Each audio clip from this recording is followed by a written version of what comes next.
ulat or I think he wants to do that personally. Nagkausap kami kagabi. And ayun, nagkausap kami kagabi. You know, Senator Lacson is frustrated. He's not stressed. Sanay sa stress yun eh. Yeah, pero ang nakikita niya, frustrated because nag-hearing siya, may umaangal. Bakit nag-hearing? Pag hindi siya nag-hearing, may umaangal. Bakit hindi nag-hearing? Ano ba talaga? Diba? So, and then I think the way he ran the Blue Ribbon Committee hearings were very good. So, siguro, the man is frustrated. I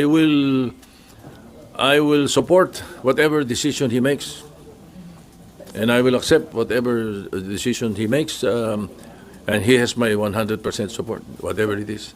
SP, yung pong decision niya po ba ay final na o pwede pa po siyang mapahinuhod ng majority at ninyo na magstay put as chairman po ng Blue Ribbon Committee? I think that question is best asked of him. I cannot answer for him. Pero sir, anong sense ng majority? We can only hope for the best. Opo, pero sir, ano po ang sentiment sir ng majority bloc? Sabi niyo po you're in touch with them. Ano po ang sinabi nila? Gusto ho ba nilang manatili si Senator Lacson o gusto nilang mapalitan? Karamihan. Hindi naman ko komentaryo iba pa, pero yung karamihan ay sinasabing nila na baka pwede pa makausap si Senator Lacson. Para po? To stay. Kasama ba yung sa pag-usapan niya? Sinabi niyo po ba sa kanya to reconsider his decision? Hindi, because I was checking on our WhatsApp group after Senator Lacson and I talked already. It was late in the evening last night. Sir, Sir, meron po kasi mga nagko-comment na kaya raw po aalis si Senator Ping is para hindi na ma-unstabilize yung pong, ma-destabilize yung pong Senate leadership na meron daw pong namumungko, parang siya na lang daw yung sacrifice dahil maraming hindi masaya daw dun sa pagpapatakbo niya ng Blue Ribbon. Everybody's entitled to his own opinion, so whatever they say, it's up to them if that's their opinion. But as far as I'm concerned, and my opinion is, the Senate is stable, both majority and minority. I am very sure that the Senate is stable, and we will make sure, under my leadership, we will make sure that everything will be transparent, everything will be accountable. So what do you think of those rumors na merong attempt to unseat you and install a new leadership? Hindi ko alam kung saan nanggagaling eh. Alam mo naman dito sa Senado, pagka nanggagaling sa social media yung kwento, hindi ka, madaling kumalat dahil social media, pero I don't see it coming from anywhere. In fact, the other day, nagkausap kami ni Senator Alan at nababanggit na rin yan eh. Sabi niya nga, siya mismo nagsabi sa akin, wala naman akong kinakausap kahit sino eh, sabi rin niya. And you believe him, sir? And you believe him? And you believe him, sir? Yeah, I believe him. Sir, yung pong napag-usapan ninyo sa majority regarding dun sa leadership po, nag-loyalty check ba kayo or sila mismo kinausap kayo after hearing the story na sa inyo pa rin yung suporta po nila? Oh, nagkakausap-usap naman kami. Pagka mayroong mga lumilitaw na ganyan, I get messages from some of them saying na, ano ba yan, we should listen to that, mga ganun-ganun. Yeah, no need for a loyalty check. How confident are you, SP, that the majority still... How confident are you, SP, that the majority bloc still supports your Senate presidency? I'm quite confident. But as usual, any senator who is elected into the leadership only serve at the pleasure of your colleagues, of your peers. So we always leave it at that. But as far as I'm concerned, and as far as I know now, I'm quite confident that we are stable and the leadership of the Senate is well in place. May interviews kay Senator JV na parang may lumabas sa mga reports na may balak siyang kumala sa majority. May ganun ho bang nabigay na sabi po sa inyo? Paulit-ulit si JV, sinasabi niya na nung araw pa yan, rehash daw yan eh. And he was interviewed and quoted that, I think about more than 2 weeks ago, when the issue of the interview of Senator Lacson mentioned about certain insertions. some senators, or almost all like that. Parang ganun yung grabe. That was the reaction of Senator JV the following day. But after that, when I explained what insertions and amendments are and how it is really placed in the budget, at yun yung mga nabanggit na yun, ay karamihan naman yung amendments, it all settled down. So the issue that is being placed in social media and some mainstream media reports about Senator JB, I am very sure that he will deny it now. You know, he did say that before.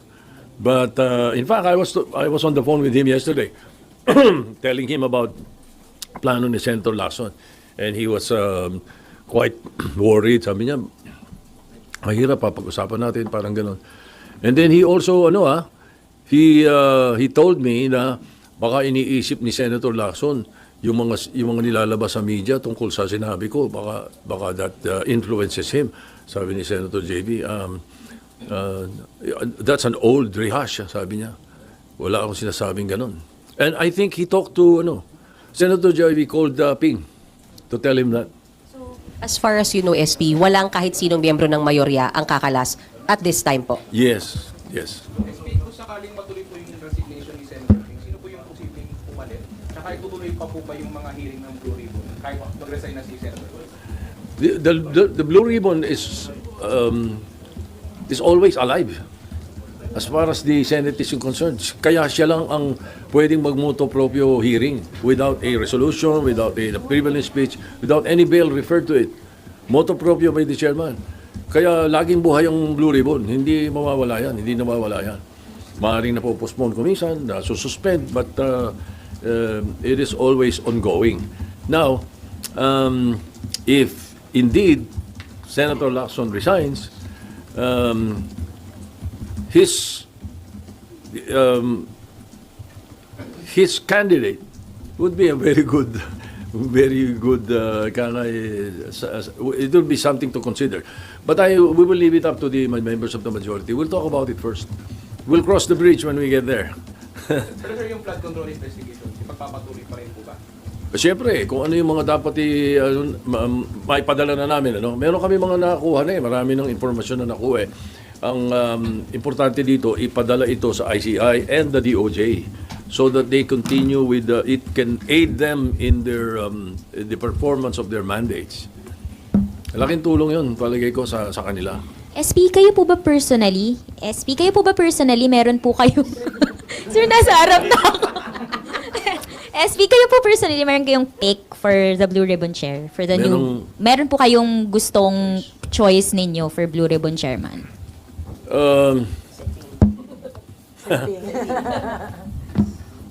Other than Senator Lacson, there are about 3 or 4 members of the Senate who I think would be able to handle it also, but mahirap sundan din yung footsteps ni Senator Lacson. Sir, itong mga lang po dito, parang change of leadership again, tingin nyo outside forces po, pero nang iintriga lang sa Senado? Posible. Malamang may mga nag-iintriga lang sa Senado. Sige, sapagkat pagkausap ko naman yung leadership ng minority, wala naman kaming hindi pinagkakaunawaan I'm sure. Yeah. Meron na kayo research na kung anong grupo? I don't know. Pwede manggaling sa kaliwat kanan niyan, whatever. Hindi na. We should not allow these talks to hamper the work of the Senate. And that's the reason that last week we decided to suspend the sessions habang wala yung mga agenda na mayroong mga bills pending. Nakita nyo yung mga pending na treaty, pilasa lang muna namin. Then we suspended to allow the budget deliberations and the budget hearings, I should say, to allow the budget hearings to continue without stoppage. Kasi nangyayari, every 3 p.m., because of the session, they have to stop the budget hearings and the other hearings of the different the committees, because the only way we can get the agenda into the plenary is when the committees are done and are ready to report out the bills. One thing that I'm sure not a lot of people are aware of, or there are few who are not aware of the fact that the Senate works on committees, through committees. The Senate works through committees. We don't work in plenary. We work through committees. Kaya ang mga bills at ang agenda ay nanggagaling sa committee work. And in this case, because of the single most important piece of legislation to be passed, the budget, the GAA for 2026, we should be very clean, other than what happened in the 2025 budget. I think it needs our full attention, and that is the reason that in this suspension of the final week of the sessions and into the break is only as far as the both houses are concerned. But as far as the Senate is concerned, it is a working break because of the budget hearings and the committee hearings. Ayan. Approve nyo na po ba yung hiling ng House na sa October 13 na kayo mag-adjourn? October 13, Yes, sir. they sent me a notice, and that is prescribed in the Constitution, na kapag merong nag-adjourn na isang house, kailangan merong 3 days notice yung isa kung siya ay mag-a-adjourn ng maaga or mag-a-adjourn ng delay. The maximum allowed is 3 days. And that is the reason that they will adjourn on the 13th, but we will adjourn on the 10th. Okay? Ayun. Okay, yun.